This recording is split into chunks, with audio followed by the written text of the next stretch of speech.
जय हिंद, जय भारत। मैं बहुत दिनों के बाद अपने गुरुजी के से आज मिलने आया हूँ।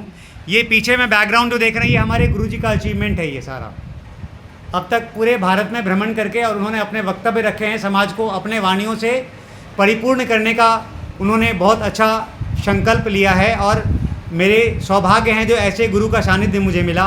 तो गुरुजी के चरणों में मेरा अशेष प्रणाम है। गुरुजी, मैं आपसे थोड़ा सा मार्गदर्शन चाहूँगा। आज समाज इस पीएचडी सब्जेक्ट के ऊपर बात कर रहा है। आखिर ये पीएचडी को सनातन संस्कृति के माध्यम से क्या समझते हैं और अपना मार्गदर्शन हमें पीएचडी किसे कहते हैं? ओ अग्निर्यथेको गुणुं प्रयुक्तो रूपम रूपम प्रतिरूपो बभूव एकस तथा सर्व अंतर आत्मा रूपम रूपम प्रतिरूपो बभूव।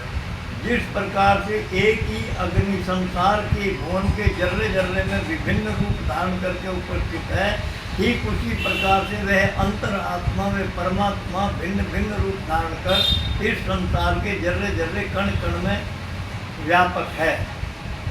तो आपने दर्शन की बात करी है, पीएचडी की।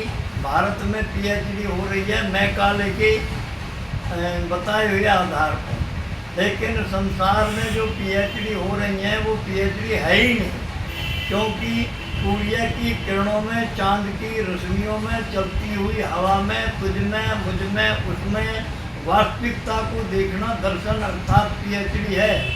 या तो पदार्थ की आत्मा पर पीएचडी हो या शब्द की आत्मा पर पीएचडी हो। मैं तो एक बार पीएचडी करने गया था प्याज के ऊपर। तो जब मैं प्याज के ऊपर पीएचडी कर रहा था तो प्याज को छीलते छीलते जड़ ही जड़ रह गई। पास में गन्ना खड़ा था, गन्ने के ऊपर एक कड़वी बेल चढ़ी हुई थी। तो मेरा दिमाग तो ये खराब हुआ कि मैं पीएचडी करूं तो कहाँ करूं, ये तो प्याज समाप्त होगी। इसका तो मूड रह गया। मूड किसे कहते हैं? मुद्दा किसे कहते हैं? जो मूड में चल जाए, मूल में चला जाए। अच्छा, वो मूल में चली गई। अब इसका मूल कहाँ ढूंढूं मैं? तो ढूंढते, क्योंकि 17 पोषक तत्व जमीन में एक जैसे हैं, किंतु इनके रूप रस गुण धर्म भिन्न भिन्न क्यों हैं? तो मैंने ये मेरा आइडिया लगा कि ये तो जब जब कभी ये मनुष्य थी, प्राणी, ये प्राणी और जीव जब कभी मनुष्य थे, उस मनुष्य के अभिशप्त को भुगतने के लिए उनके कर्मों के परिणाम से भिन्न भिन्न रूप धारण किए उन्होंने तो मुझको पीएचडी करने के लिए सूर्य से भी आगे महासूर्य की किरणों पर जाना, बृहस्पति की तरंगों पर। और वहाँ पर से जो उठी हुई तरंगे हैं, जो इन नक्षत्रों से होती हुई चंद्रमा के पास आई हैं। चंद्रमा मन का देवता है, जल का देवता है, वनस्पति का देवता है। और चंद्रमा गौतम ऋषि की अहल्या नाम की प्रयोगशाला में चंद्रमा की भग नाम की किरणों पर अनुसंधान होती थी। तो मैंने पाया कि जब चंद्रमा की किरणें एक सूर्य की किरणों से मिलान करके किसी पदार्थ की नाभिकी पर जाती हैं, तो न्यूट्रॉन, प्रोटॉन, इलेक्ट्रॉन अर्थात मिथ्रावर्णा आयरमा सत्यम शिवम सुंदरम, इसके चारों तरफ वे परमाणु जब चक्कर काटते हैं तो जो जिस रेशों में ये आपस में मिलते हैं, उस परमात्मा की कृपा से, उस पूर्व जन्म के कर्मों के परिणाम से, तो इनके रूप रस गुणधर्म बदलते रहते हैं। इसलिए इनके सबकी शकल और सबकी अकल और सबके गुणधर्म एक जैसे नहीं हो सकते, क्योंकि ये मनुष्य के कर्मों का परिणाम भुगत रहे हैं।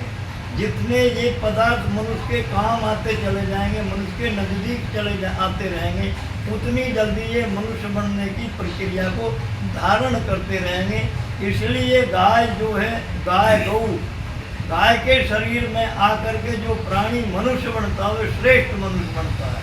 अर्थात जो बच्चा आप अनजान पुरुष की बिना जाने किसी को अनजान पुरुष की शक्ल देख करके नज़र नहीं चुराता, उससे नज़र मिला के हंसता है, समझ लीजिए पूर्व जन्म में मनुष्य था।